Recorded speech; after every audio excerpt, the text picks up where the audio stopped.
Let's say that you're the owner of some type of copyrighted material. Maybe it's a movie, maybe it's music of some kind. And you observe that there is a site that is operating outside of the United States. And that site, at least in your mind, seems to be infringing on your copyrights by US law. So this is the site. This is the site in question. And you are saying that it is doing illegal things, at least by US standards. The problem is that there's nothing you can do. It's operating outside of US soil and outside of US laws. You could even go to the government. Even if the government wanted to do something about it, it really couldn't, because once again, it is outside the US jurisdiction.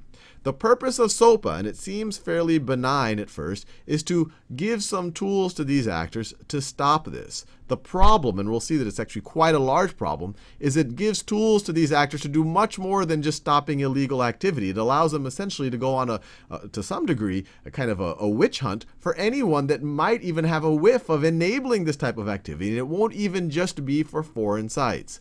So let's write this down. So SOPA stands for Stop Online Piracy Act. And it sounds pretty reasonable. And this is the version of the bill that's coming from the House of Representatives. The one from the Senate, they're slightly different, but they have the same intent, is PIPA. And what it does is, if you can't go after this site itself, maybe you can go after sites that are somehow benefiting this site. And those sites are inside the United States. So this is outside. This is inside the United States. So things that are doing that might include search engines. So search engines like Google or Bing, they obviously link to this site over here. You might have ad networks. So sites that allow this site over here to display ads and get revenue from them that are benefiting this site over here. You might have payment sites like PayPal or credit card processors that this site uses to collect revenue. And maybe most importantly, you have things like the DNS servers within the US that associate this site's domain name with the actual servers. And I won't get too technical about it, but when you type in something like www.shady.foreign, and once again, we're going to see that this site might not even have to be shady or foreign. But when you type something like that in, there are servers in the United States that associate that with these servers that might be operated outside the United States, that associate this text with a number that points to this website, that points to this website's servers. So these are all things within the United States that, to some degree, this site is dependent on. So what SOPA does is it allows these actors here, the ones that are obviously concerned with enforcing their copyrights, to issue court orders and notices to these actors right over here that essentially compels them very strongly to immediately cut off ties, with this illegal site, or what they think is an illegal site. Now, that might seem reasonable to you, except for the fact that it's kind of a shoot first and think later type of policy.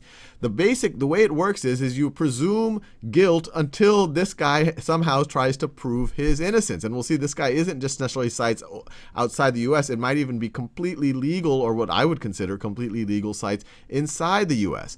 Essentially, as soon as this allegation is made and either a court order or notice is paid, these enablers have to cut off ties to this site. And you can imagine if these cut off ties to this site's business, whatever it might be, whether illegal or legal, immediately gets obliterated, especially this one here, including search engines, ad networks, and payments. And if they don't comply, then these guys are going to start having a legal battle. And so these guys are not only going to have to comply, and that by itself is hard, but if they don't comply, they themselves are going to be in trouble. Now, it gets really obviously creepy when you start going into, so when you think of just the spirit, you're like, okay, maybe this is, we can work around this a little bit. But it gets creepy when you, even though this is the spirit of the legislation, when you actually read the wording of the legislation. And obviously that's what matters, not the name or the intent, but actually how it's worded. And the way it's worded, it's pretty clear that its intent is to go after much more than just a site that's explicitly selling illegal pharmaceuticals or allowing people to download movies or video or movies or music that these owners don't have access to. When you read the wording, it's pretty clear that they want to be able to shut down anything that isn't in any way associating with itself or in any way enabling it. And you see it in the wording. So this is actually section 103 of the SOPA legislation. And this is how they define a site that is dedicated to theft of US property.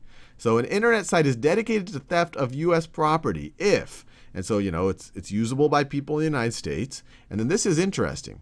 It's primarily designed or operated for the purpose of, has only limited purpose or use other than, or is marketed by its operator or another acting in concert with that operator for use in, offering goods or services in a manner that engages in, enables or facilitates. Now this is interesting. Enables or facilitates all of these violations. And these are the violations that would be, illegal. You're selling things that you can't sell. You're infringing on other people's copyrights.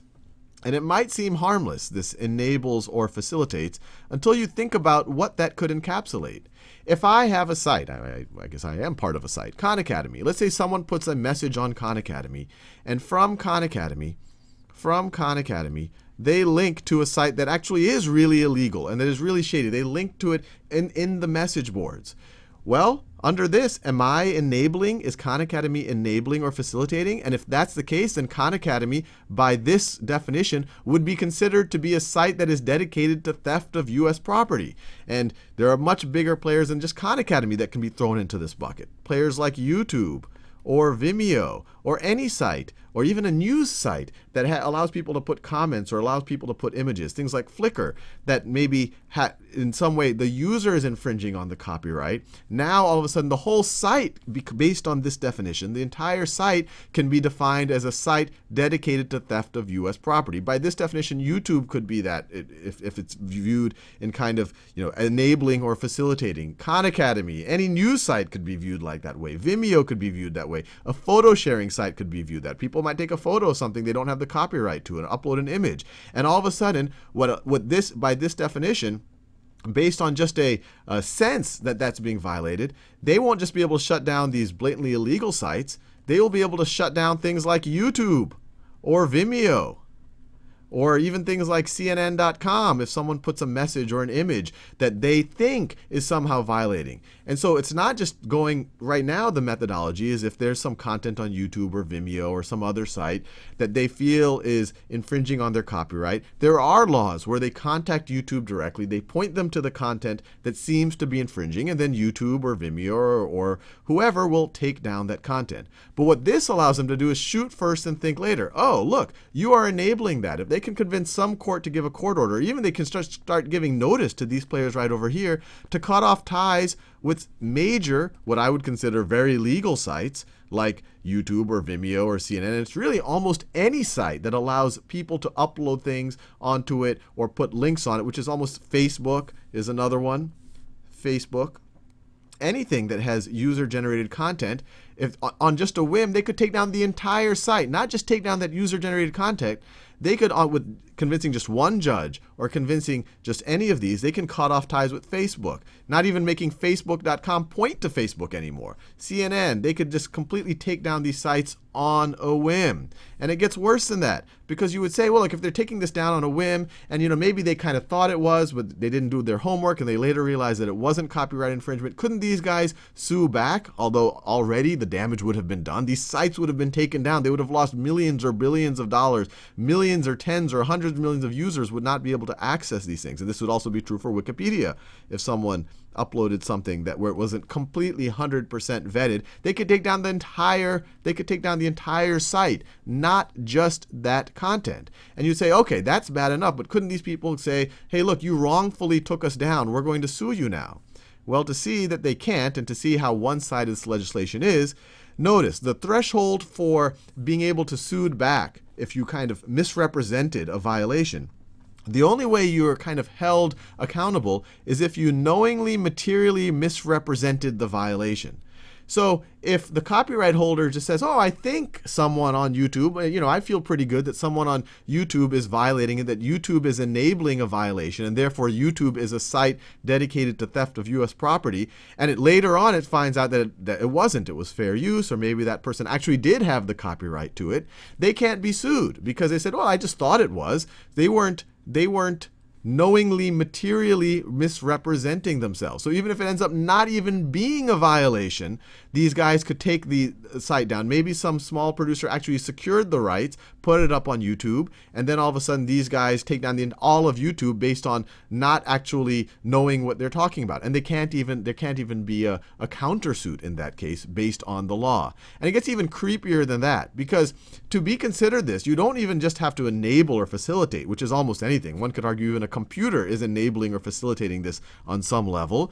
But you are considered to be a site dedicated to theft of U.S. property, even if you do nothing illegal, even if you don't even enable anything illegal, but if you just take actions that make it difficult for authorities to confirm that you're doing something illegal. So if you view this in the physical world, obviously some people are doing illegal things in their homes.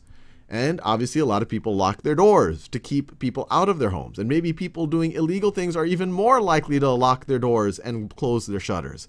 What this would do, and this would do it in the virtual sense, is say, look, just by taking the deliberate action of closing your shutters and locking your doors, which makes it hard for federal agents to confirm that you're doing illegal things, just by doing that, that itself is an illegal act. So this is maybe one of the creepiest and draconian intrusions of privacy that I've actually, I've ever heard of, that was even attempted to be passed into law. So if I were you, just as a kind of a privacy, liberty-loving American, I'd be worried.